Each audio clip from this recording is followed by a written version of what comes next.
தமிழ் உள்ளங்கள் அனைவருக்கும் இனிய வணக்கம். இது உங்கள் தமிழ் ஸ்டோர் சேனல். மிக முக்கியமான வீடியோ. நம்ம கரெக்ஷன் விண்டோ அப்படின்றது நீட்டுக்குரிய அப்ளிகேஷன் ப்ராசஸ்ல நீங்க பண்ண தவறுகள். நிறைய பேர் நிறைய தவறுகள பண்ணியிருப்பீங்க. இந்த தவறுகள சரி பண்றதுக்கு உண்டான வாய்ப்புகள் எப்ப கிடைக்கும்?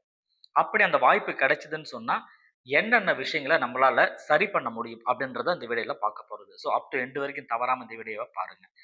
மார்ச் 8ஆம் தேதி வரைக்கும் நமக்கு டைம் குடுத்திருந்தாங்க. நைட்டு 11:55 வரைக்கும். அதாவது சண்டே நாளைக்கு. அது வரைக்கும் டைம் குடுத்திருந்தாங்க. இது வந்து பார்த்தீங்கன்னா, நைட் வரைக்கும் டைம் இருக்கு சண்டேல. பட் அதற்குள்ள நீங்க அப்ளை பண்றவங்க எல்லாருமே அப்ளை பண்ணிடணும். இதுல வந்து இன்னொரு விஷயம் என்னன்னா, சில வருடங்கள்ல லாஸ்ட் இயர் கூட வந்து பார்த்தீங்கன்னா, ஒரு 2 நாட்கள் எக்ஸ்டெண்ட்லாம் பண்ணாங்க. அந்த அப்ளிகேஷன் ப்ராசஸ. பட் அத நம்ம எதிர்பார்க்க கூடாது. அப்படி எக்ஸ்டெண்ட் பண்ணாங்கன்னா 11, 12 அதாவது 8ஆம் தேதி வரை முடிஞ்சதுன்னா, 9, 10 அந்த 2 நாளுக்கு மேபி எக்ஸ்டெண்ட் ஆகலாம். இது வந்து ஒரு அ நான் நான் சொல்றது வந்து கன்ஃபார்ம்லாம் கிடையாது. மேபி எக்ஸ்டெண்ட் பண்ணா பை சான்ஸ் இருக்கு. பட் அத பொறுத்திருந்து தான் பார்க்கணும். அப்படி எக்ஸ்டெண்ட் பண்ணாங்கன்னா, இமிடியேட்டா நம்ம நோட்டிஃபிகேஷன்ல வந்துரும். நான் உங்களுக்கு சொல்லிடுவேன் வீடியோல நீங்க செக் பண்ணி பாருங்க. சரி. ஆஸ் பெர் ஷெட்யூல் படி இப்ப நம்ம பேசலாம். அவங்க எக்ஸ்டெண்ட் பண்ணா பெட்டர் நம்ம நெனச்சப்போம். பட் இல்ல அப்டின்னா, ஆஸ் பெர் ஷெட்யூல் படி நமக்கு 8ஆம் தேதி நைட் 11:55 முடியுது.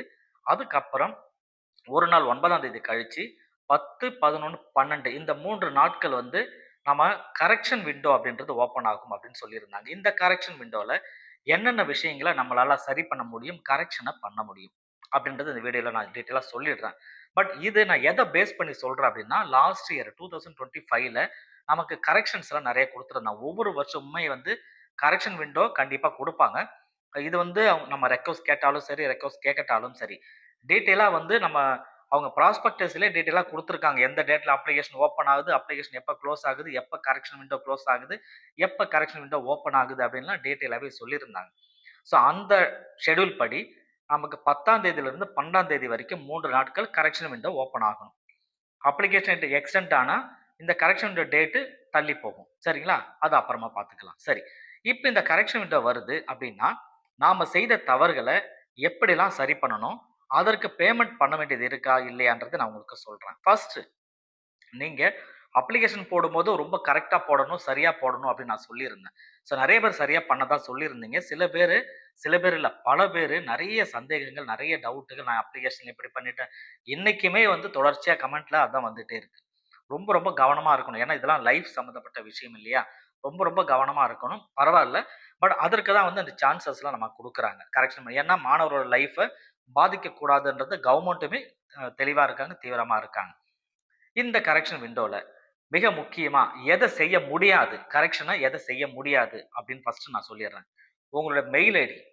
நீங்க ஒரு மெயில் ஐடி குடுத்து ரிஜிஸ்டர் பண்ணியிருப்பீங்க இல்லையா? அந்த மெயில் ஐடிய கரெக்ஷன் பண்ண முடியாது. உங்களுடைய ஃபோன் நம்பர் குடுத்து ரிஜிஸ்டர் பண்ணியிருப்பீங்க. அதையுமே கரெக்ஷன் பண்ண முடியாது. அடுத்தது இது 2மே ஃபோன் நம்பர், மெயில் ஐடி இது ரொம்ப ரொம்ப முக்கியமானதுங்க. இத கண்டிப்பா கரெக்ஷன் பண்ண முடியாது. சரிங்களா? காரணம் என்னன்னா, அத போய் கரெக்ஷன் பண்ணா திரும்ப அப்ளிகேஷன் நீங்க புதுசா போடுற மாரி தான். நியூ ரிஜிஸ்ட்ரேஷன் பண்ணி தான் பண்ண முடியும். அதனால தான் அது 2மே பண்ண முடியாதுன்னு சொல்லி டீட்டெயிலா சொல்லிடுவாங்க. அப்ப நம்ம வேற என்னலாம் கரெக்ஷன் பண்ணலாம் அப்டின்னா, ஃபோட்டோவ கரெக்ஷன் பண்ணலாம்.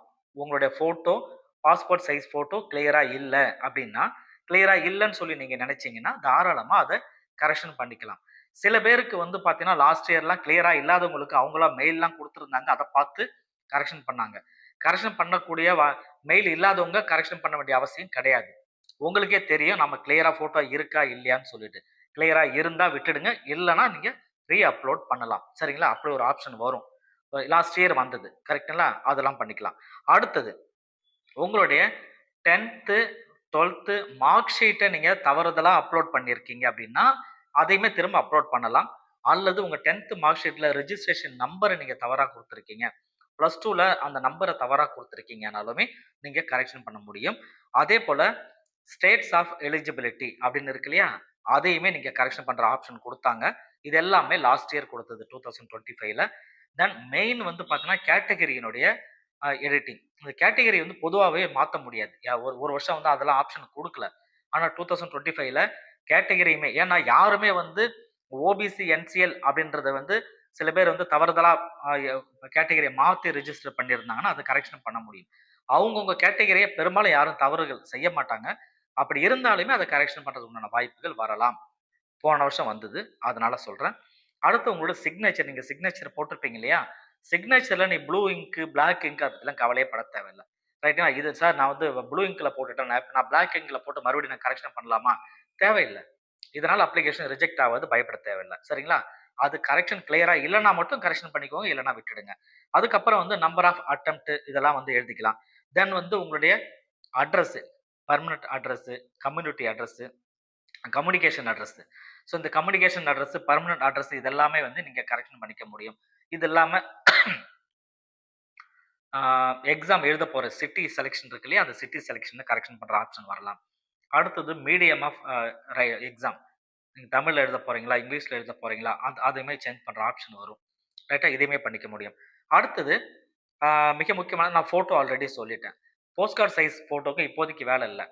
தமிழ்நாடு மெடிக்கல் செலக்ஷன் அப்ளை பண்ணதுக்கப்புறம் அதுக்கு வந்து வேலை வரும். அது அப்புறமா சொல்றேன். இப்போதைக்கு கரெக்ஷன்ஸ் நீங்கலாம் பண்ணும்பொழுது, என்னென்ன கரெக்ஷன் எவ்வளோ பண்றீங்க? இத பொறுத்து ஃபீஸ் நீங்க கட்டுற மாரி வரும். புரியுதுங்களா? ஃப்ரீயா வந்து பண்ண மாட்டாங்க கண்டிப்பா. அந்த கரெக்ஷன் விண்டோல யாராவது கரெக்ஷன் பண்றீங்கன்னா, கரெக்ஷன் பண்ணி நீங்க சப்மிட் பண்ணதுக்கு அப்புறம் ஃபீஸ் பேமெண்ட்க்கு அந்த பேஜ் வந்து ரீடைரக்ட் ஆகி போயிடும். அதுக்கப்புறம் அங்க எவ்வளோ அமௌண்ட் காமிக்கிறாங்களோ ரூ. 1000 ரூ. 500 எவ்வளவோ அத நீங்க பே பண்ற மாரி இருக்கும். இது எல்லாம் லாஸ்ட் இயர் நடந்த விஷயங்கள்.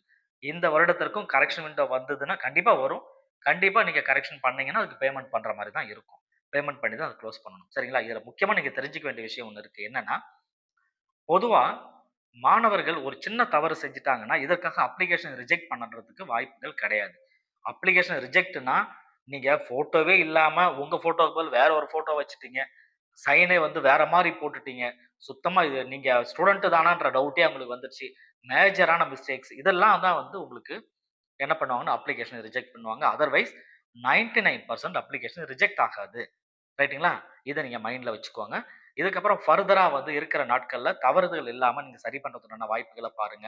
நம்ம சேனல நீங்க தொடர்ச்சியா பார்த்தீங்கன்னா, அடுத்தடுத்த அப்டேட் உங்களுக்கு கிடைச்சுக்கிட்டே இருக்கும். Thank you.